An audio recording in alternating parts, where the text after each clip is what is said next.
Vous êtes docteur en sciences politiques au CETRI, le centre tricontinental à Louvain, spécialiste de ces questions haïtiennes et en visioconférence avec nous. D'abord, le titre de cet ouvrage, Haïti, notre dette, j'ai envie de vous demander qui parle.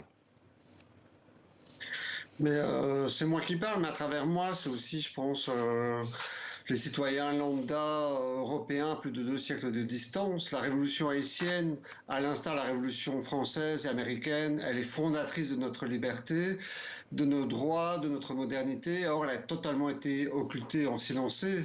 Je pense que s'il y a un universalisme, il est là, dans ce soulèvement d'esclaves noirs qui se libèrent de la colonisation française, qui accèdent à la liberté, qui portent en eux une radicalité, une idée radicale de l'égalité. Et donc, je pense qu'on a une dette historique envers Haïti et aussi une dette contemporaine au vu de la responsabilité de la communauté internationale dans la crise actuelle. Et c'est ce que vous dites aussi dans la tribune publiée dans Le Monde, qu'il y a une sorte de péché originel, une ordonnance française d'il y a 200 ans, celle de Charles X, adoptée le 17 avril 1825. De quoi s'agit-il précisément ?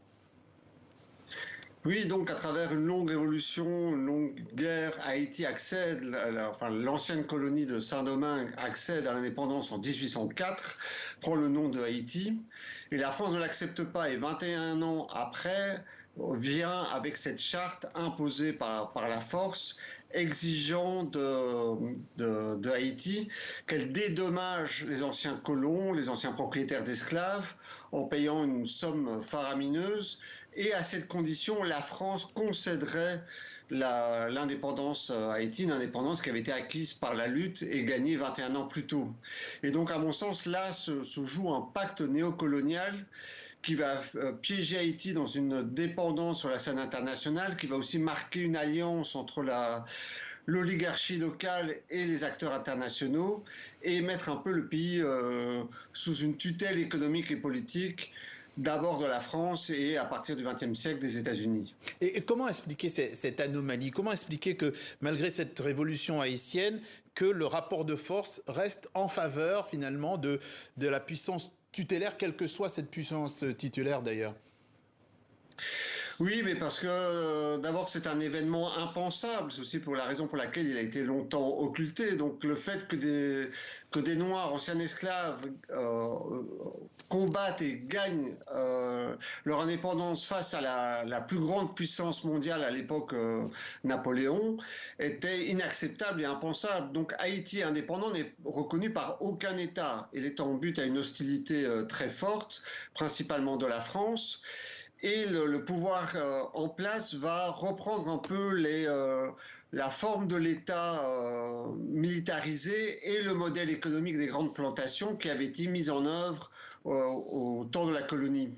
Or, cette classe gouvernante haïtienne, ce nouveau pouvoir, va d'une manière ou d'une autre s'arranger avec les acteurs internationaux sur le dos de la population haïtienne pour se maintenir en place et fixer, piéger un peu le pays, la population principalement, dans un cycle sans fin de crises, d'aléas climatiques, tremblements de terre, inondations, cyclones, d'ingérence duquel Haïti malheureusement n'est toujours pas sorti 2 siècles plus tard. Justement, le tremblement de terre, vous l'avez évoqué en 2010, il a entraîné une plus grande fragilité dans ce pays. Pourquoi ?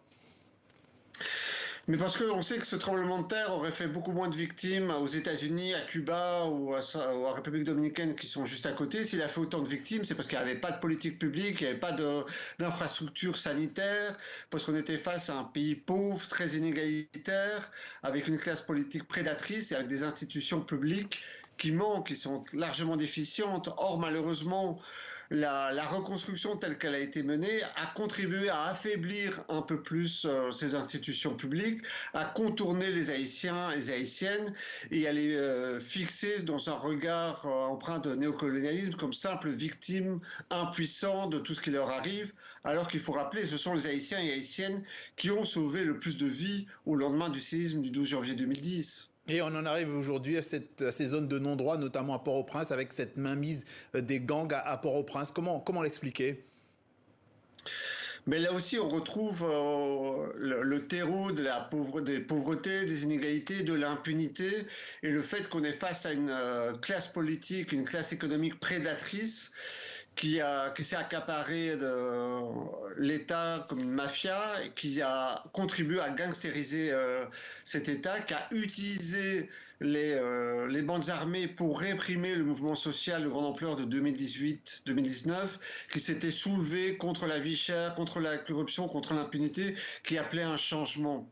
Et donc, en s'appuyant sur ces bandes armées vont gagner en puissance et en autonomie au point de se trouver dans la situation actuelle. Oui. Et malheureusement, le fait que la communauté internationale continue à soutenir cette classe politique et cette classe économique rend la situation particulièrement problématique.